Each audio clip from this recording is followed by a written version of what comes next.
Hello friends, मेरा नाम विवेक सिंह राठौर है एंड मैं आपको इस वीडियो लेक्चर सीरीज के थ्रू 566 वोल्टेज कंट्रोल्ड ऑसिलेटर पढ़ाने वाला हूँ। ठीक, तो स्टार्ट करते हैं। आज का टॉपिक वो है आपका आईसी 566 आईसी 566 जिसको हम लोग बोलते हैं वीसीओ या फिर इसको पूरा नाम है वोल्टेज कंट्रोल्ड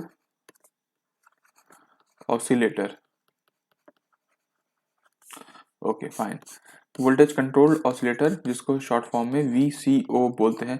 और अगर आप लोगों को याद होगा तो हम लोगों ने पीएलएल का टॉपिक पढ़ा है और पीएलएल में हर बार वीसीओ आ रहा था। तो वीसीओ है क्या? देखिए, वीसीओ एक ऐसा डिवाइस है, मान लीजिए आपका यहाँ पे ये एक वीसीओ है। ठीक, और यहाँ पे इनपुट दिया और कुछ आउटपुट लिया। ठीक, इनपुट में हम लोग यहाँ पे वोल्टेज के फॉर्म पे इनपुट देते हैं। इसमें हम लोग इनपुट में वोल्टेज देते हैं। लेट सपोज वी इन हमारा इनपुट वोल्टेज है और जो आउटपुट में हम लोगों को मिल रहा है वो हम लोगों को आउटपुट में फ्रीक्वेंसी मिलता है। इसका आउटपुट में फ्रीक्वेंसी मिलता है जो कि प्रोपोर्शनल है। ठीक है, किसमें? वी इन के। मतलब यहाँ पे जो आउटपुट मिलने वाला है वो प्रोपोर्शनल होगा इनपुट वोल्टेज के। तो हमारा ये होने वाला है बेसिकली। मतलब आप इसको ऐसे शॉर्ट फॉर्म में आप या फिर इसके डेफिनेशन के फॉर्म में आप ये लिख सकते हैं कि वीसीओ, जो वीसीओ है वो बेसिकली क्या है? ऑसिलेटर है। बेसिकली ऑसिलेटर का मतलब आप समझते हैं? ऑसिलेटर का मतलब होता है कि ऐसा डिवाइस जो फ्रीक्वेंसी जनरेट करता है। तो वीसीओ एक प्रकार का ऑसिलेटर है जो आउटपुट फ्रीक्वेंसी तो जनरेट करता है, लेकिन वो आउटपुट फ्रीक्वेंसी किससे वेरी करेगा? वो इनपुट के डीसी वोल्टेज से वेरी करेगा। मतलब उसका जो कंट्रोल की क्षमता है वो इनपुट के डीसी वोल्टेज में है। वो डीसी वोल्टेज को कम ज्यादा करेंगे तो उधर फ्रीक्वेंसी भी चेंज होगा।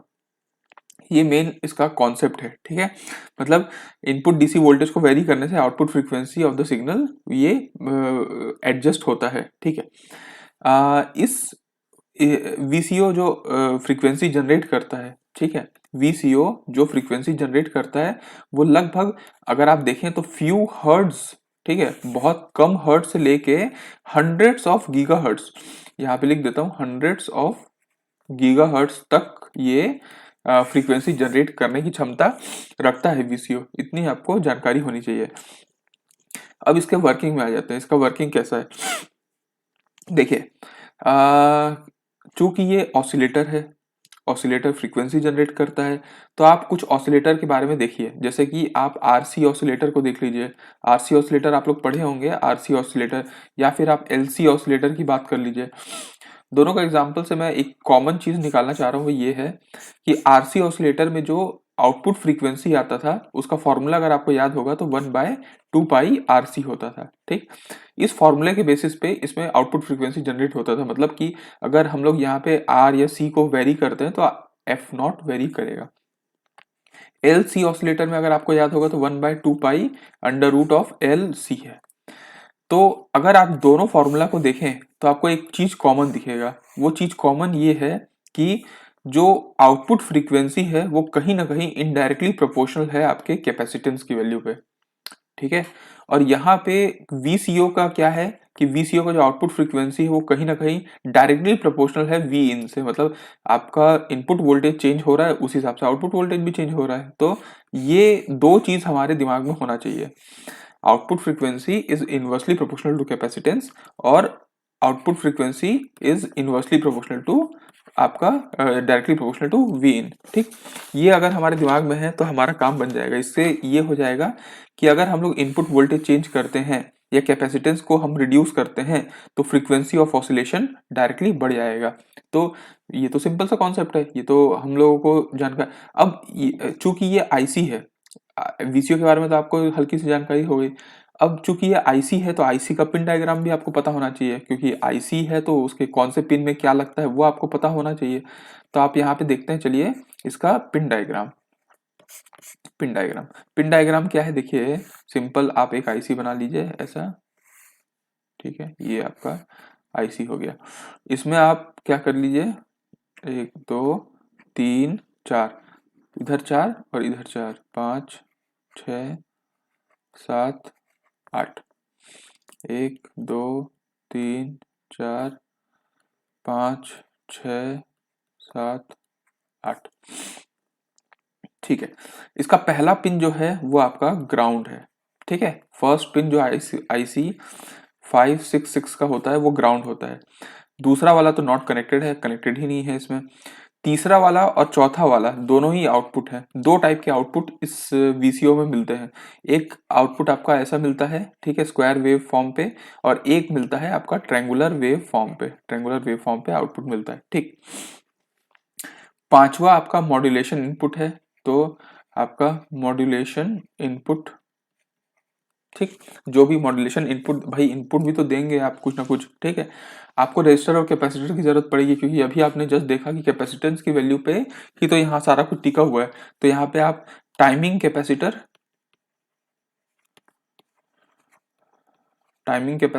और यहाँ पे टाइमिंग रेजिस्टर, ये दो चीज आप लगा लीजिए। ठीक, और यहाँ पे आप वीसीसी दे दीजिए। ठीक है, वीसीसी, ठीक, यहाँ पे +9 वोल्ट से लेके +24 वोल्ट तक। ठीक, ये आप इनपुट दे सकते हैं। तो ये इसका पिन डायग्राम है। पिन को आपको याद रहना चाहिए, फर्स्ट ग्राउंड है तो आठवां वीसीसी है, दूसरा तो नॉट कनेक्टेड है, तीसरे चौथे में आउटपुट दे दिया, पांचवे में इनपुट दे दिया, फिर रजिस्टर कैपेसिटर है, सिंपल सा। तो 8 पिन का ये आईसी है, बहुत अच्छा है। अब इसके अंदर का सर्किट देखें तब हम लोगों को समझ में आएगा। तो चलिए इसके ब्लॉक डायग्राम को हम लोग थोड़ा सा स्टडी करते हैं कि इसके अंदर का सर्किट जो ब्लॉक्स होते हैं वो क्या क्या होते हैं। तो ब्लॉक डायग्राम को हम लोग देखते हैं आईसी 566 का। देखिए, सबसे पहले इनपुट आता है, इनपुट आया यहाँ पे इनपुट। ठीक, और यहाँ पे आपका किसके पास गया, सबसे पहले वो गया करंट सोर्स के पास।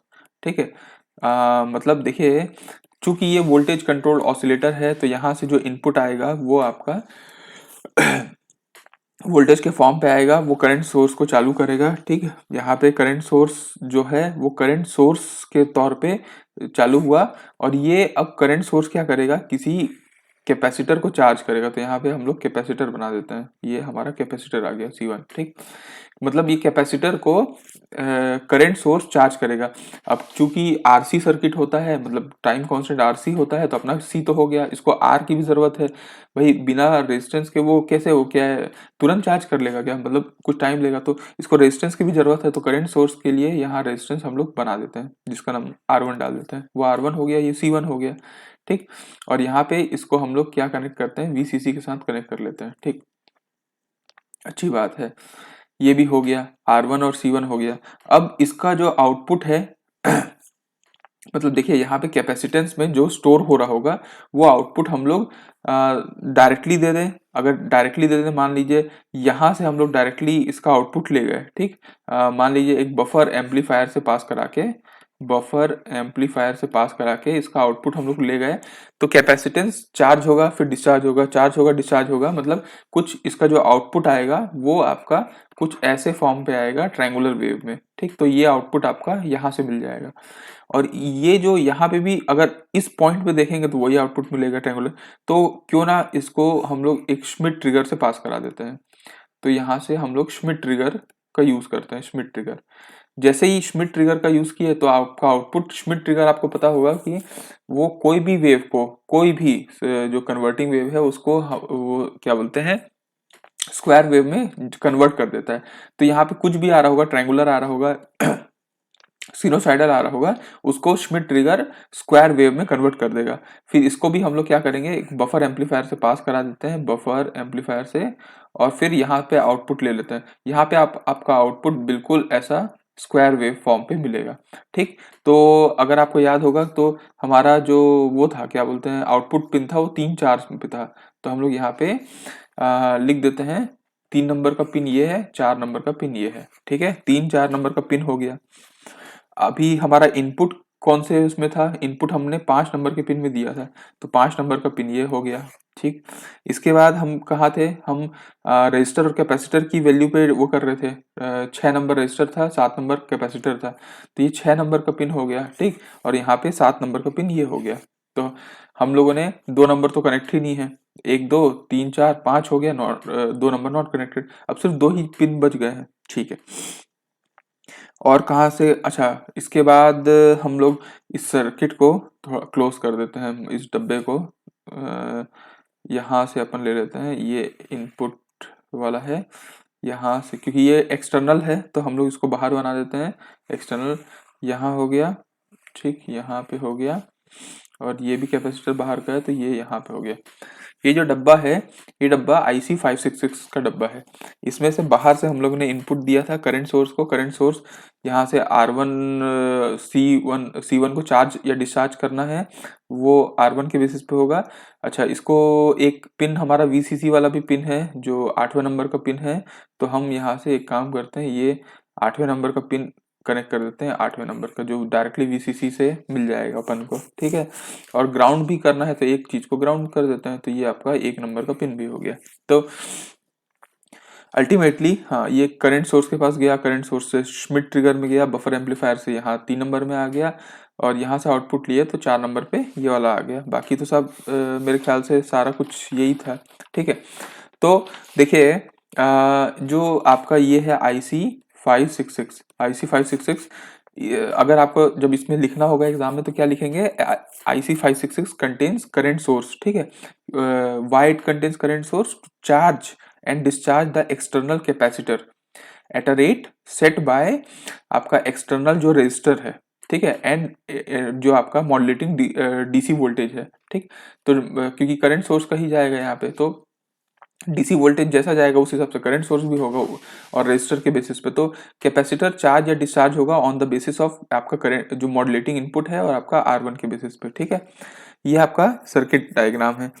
इसमें जो कैपेसिटेंस लगाते हैं बेसिकली, इसका जब अगर आप अंदर ये तो आपका ब्लॉक डायग्राम हो गया। अब इसका अगर हम लोग IC में जब इसको बनाते हैं तो कैसे बनाते हैं देखिएगा, यहाँ पे ये आपका IC हो गया, ठीक है, LM566 या IC566 कह लीजिए, ठीक। यहाँ पे आप क्या करते हैं, 8 नंबर का पिन को आप क्या करते हैं, डायरेक्टली VCC के साथ कनेक्ट कर देते हैं, तो यहाँ पे VCC हो गया 8 नंबर का पिन, ठीक, ये हो गया। उसके बाद 1 नंबर का पिन को आप ग्राउंड कर देते हैं, तो यहाँ पे आप ग्राउंड कर दीजिए, तो 1 और 8 नंबर का टेंशन खत्म, 2 नंबर तो है ही नहीं, ठीक है।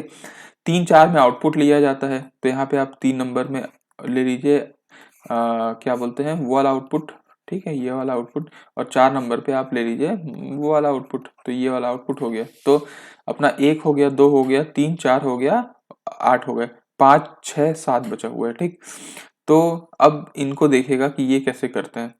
यहाँ पे आपका 7 नंबर के पिन में एक्सटर्नल क्या है, 6-7 एक्सटर्नल रेजिस्टेंस कैपेसिटेंस है, तो 6वें नंबर का पिन और 7वें नंबर का पिन, 6वें नंबर में क्या है, एक्सटर्नल रेजिस्टर कनेक्टेड है, तो एक्सटर्नल रेजिस्टर लगा दीजिए R1 और उसको कनेक्ट कर दीजिए VCC के साथ, और 7वें नंबर पिन के साथ एक्सटर्नल कैपेसिटर है, इसको कनेक्ट कर दीजिए और उसको कनेक्ट कर दीजिए ग्राउंड के साथ, ठीक, ये हो गया। अच्छा, अब हमारा एक पिन बच गया, वो है 5वां पिन। 5वां पिन क्या है, मॉड्यूलेटिंग इनपुट का, तो यहाँ से आप एक काम करिए, इनपुट दे दीजिए, मॉड्यूलेटिंग इनपुट, और इनको अब कनेक्ट करना है इसमें। तो देखिए यहाँ पे आप क्या करिएगा, इसको इसके साथ कनेक्ट करके यहाँ पे एक 1.5K का रेजिस्टर होता है, और एक ठोक 0.001 माइक्रोफैरड का कैपेसिटेंस, ठीक। और यहाँ से ये कनेक्टेड होता है 10 किलो ओम का रेजिस्टेंस के साथ, किसके साथ, ये अपना ग्राउंड के साथ। ये है इसका बेसिकली जो कॉन्फ़िगरेशन है, जो बाहर से अपन लगाते हैं वो यही है। ये 0.001 माइक्रोफैरड कैपेसिटर लगाया जाता है 5 और 6 नंबर के बीच में, ठीक है, ठीक है, मतलब कनेक्टेड टू 5 नंबर में भी ये कनेक्टेड है, और ये 6 नंबर में भी कनेक्टेड है। श्मिट ट्रिगर सर्किट यूज किया जाता है, देखिए अगर आप याद होगा तो श्मिट ट्रिगर सर्किट इसलिए यूज किया जाता है क्योंकि स्विच हो सके, करंट सोर्स जो भी कर रहा है वो चार्जिंग डिस्चार्जिंग के बेसिस पे स्क्वायर वेव जनरेट कर सके, ठीक है, ओके। और उसके बाद इसका अगर हम लोग आउटपुट फ्रीक्वेंसी देखेंगे, मतलब अगर आप यहाँ पे देखेंगे कि इसमें जो आउट फ्रीक्वेंसी भाई वेव फॉर्म आएगा, तो वेव फॉर्म का कोई फ्रीक्वेंसी भी आएगा, तो एक्सप्रेशन फॉर आउटपुट फ्रीक्वेंसी अगर हम लोग बात करते हैं कि कोई भी जो आउटपुट फ्रीक्वेंसी जनरेट हो रहा है उसका एक्सप्रेशन क्या आएगा, तो एफ नॉट की वैल्यू आएगी, एफ नॉट की वैल्यू 2 VCC माइनस जो आपका कंट्रोल वोल्टेज है VC डिवाइडेड बाय R जो है आपका टाइमिंग कैपेसिटर, टाइमिंग रेजिस्टर, तो RT CT और VCC, ठीक है। तो यहाँ पे देखिए आपने जो इनपुट दिया था वो, ठीक, वीसी आपने जो इनपुट दिया है, ठीक, और आपका जो वीसीसी है, तो 2 into VCC minus VC divided by RTCT, समझ जाइए कि ये टाइमिंग रेजिस्टर कैपेसिटर की बात चल रही है। तो ये है इसका एक्सप्रेशन, मतलब अगर वीसीओ की बात कर रहे हैं हम आईसी की, तो आईसी का वीसीसीओ ये यही होता है, इसका आउटपुट फ्रीक्वेंसी होता है F naught is equal to 2 VCC minus VC by RTCT VCC. ये इससे आपको ये समझ में आ जाता है कि जो आउटपुट फ्रीक्वेंसी है वो कहीं ना कहीं आपके इनवर्सली प्रोपोर्शनल है सीटी के, ठीक है, और डायरेक्टली प्रोपोर्शनल है आपके इनपुट वोल्टेज से, ठीक है, डायरेक्टली प्रोपोर्शनल है। तो कहीं ना कहीं आप, अगर आपको ये चीज समझ में आ रहा है तो आपको अंदाजा हो गया कि भैया आउटपुट फ्रीक्वेंसी ऐसा होता है, ठीक। तो यही आपको बताना था मेरे को इसका। वैसे तो अगर आप फीचर जानना चाहे तो इस आईसी का फीचर बहुत है, जैसे कि इसका ऑपरेटिंग वोल्टेज 10 वोल्ट से 24 वोल्ट तक इसका ऑपरेटिंग वोल्टेज है। टेम्परेचर बहुत अच्छे उसमें स्टेबिलिटी है, 0 से लेकर 70 डिग्री सेल्सियस तक टेम्परेचर को सह सकता है ये आईसी, ठीक है। और पावर डिसिपेशन भी लगभग 300 मिली वॉट के वो है, और बाकी सारे अच्छे फीचर्स हैं इसमें। तो ये कहानी थी मेरे ख्याल से आईसी 566 की कहानी, जो वोल्टेज कंट्रोल ऑसिलेटर की है। आई होप आप लोगों को ये वीडियो में समझ में आ गया होगा कि आईसी का पिन डायग्राम कैसा है, ब्लॉक डायग्राम कैसा है, कैसे क्या चार्जिंग कहाँ पे हो रही है, डिस्चार्जिंग कहाँ पे हो रही है। तो हम लोग मिलेंगे नेक्स्ट लेक्चर में, जब हम लोग वोल्टेज रेगुलेटर एसएमपीएस वगैरह की बात करेंगे। तब तक के लिए tata bye bye, see you, have a good day सभी को। अगर आप अभी तक वो चैनल को सब्सक्राइब नहीं किया तो जरूर सब्सक्राइब कर लीजिएगा।